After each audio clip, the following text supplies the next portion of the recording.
Hey there Dev Squad, Virtus here and welcome to my user interface development series within Unreal Engine 4. Now in today's video we're going to be going over an introduction to widget blueprints and taking a moment to talk about what they're used for and a little bit about the interface within a widget blueprint, allowing us to create all the different kinds of assets within there.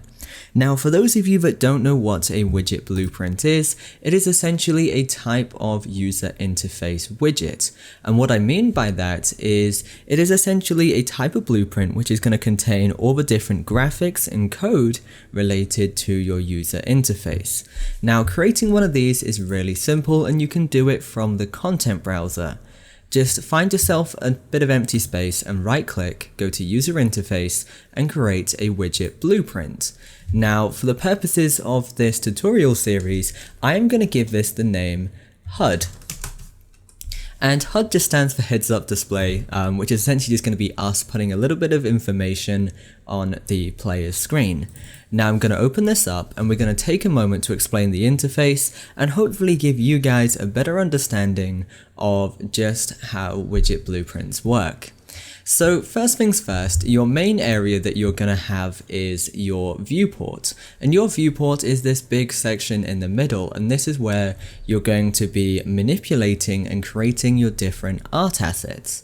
So what I mean by that is from here within your viewport you'll be dragging in things like buttons, making them bigger and smaller and all of that good stuff.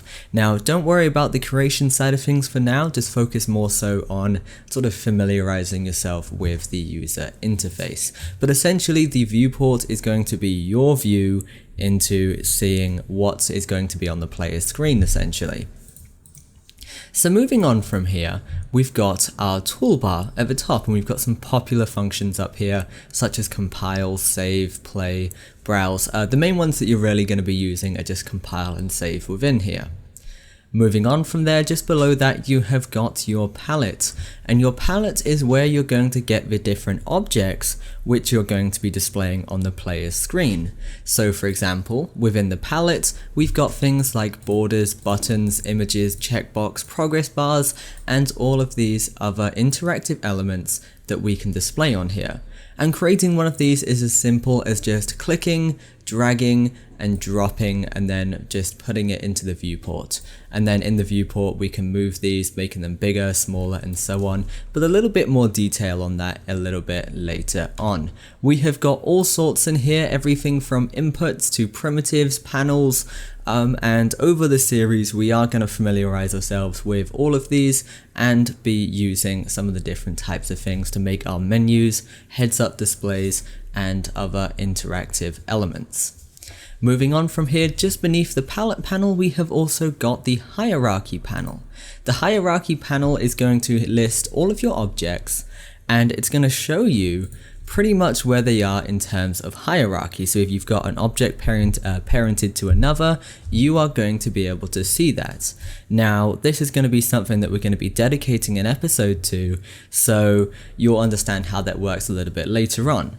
But essentially the way hierarchy works is, for example, you've got something like a container, and then within that container you've got a couple of different objects. The way you'll see that in hierarchy is that you're going to have the container at the top, and then within that you're going to have your other elements. But like I said, a little bit more detail on that later on.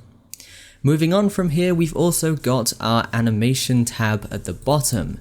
So in the bottom left hand corner we've got this little square box here, and this is going to list our animations. From here we can create a new animation and just give it a name. It's as simple as that.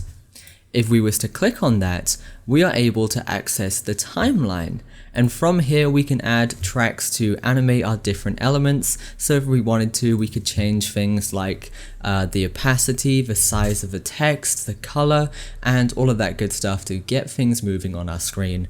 And animation is going to be something that we are going to dedicate a whole video to inside of this series, and it's something that I'm really looking forward to teaching as well. So if you want to, you can have animated pop-ups on the screen if your player levels up, or even if it's just like a little notifier or something, we can get that animated and we can get it looking really good.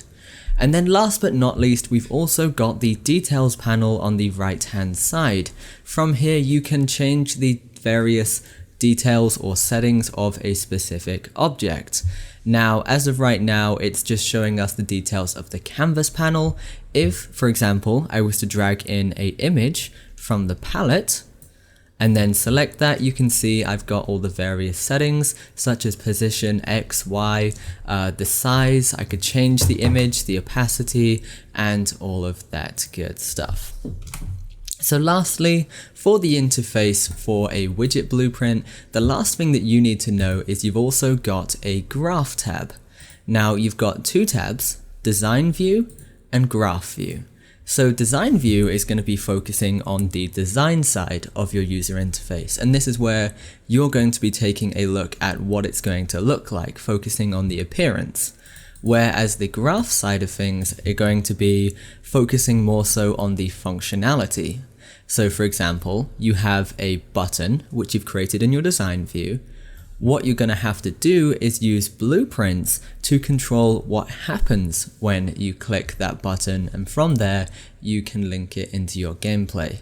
And this is where or the reason why I actually recommended watching my blueprint tutorial series before this one is so that you can add that extra level of functionality to your user interface. Although I will be covering the basics within this series, everything you're going to need to know to create heads-up displays, menus, and all of that good stuff.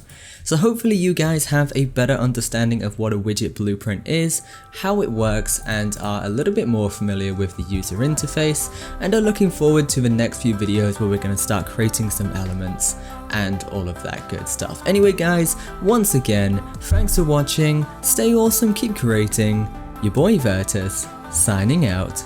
This video was made possible by my supporters on Patreon. If you want more videos like this, check out my Patreon page using the link in the description. To stay up to date on new releases, make sure you follow us on social media.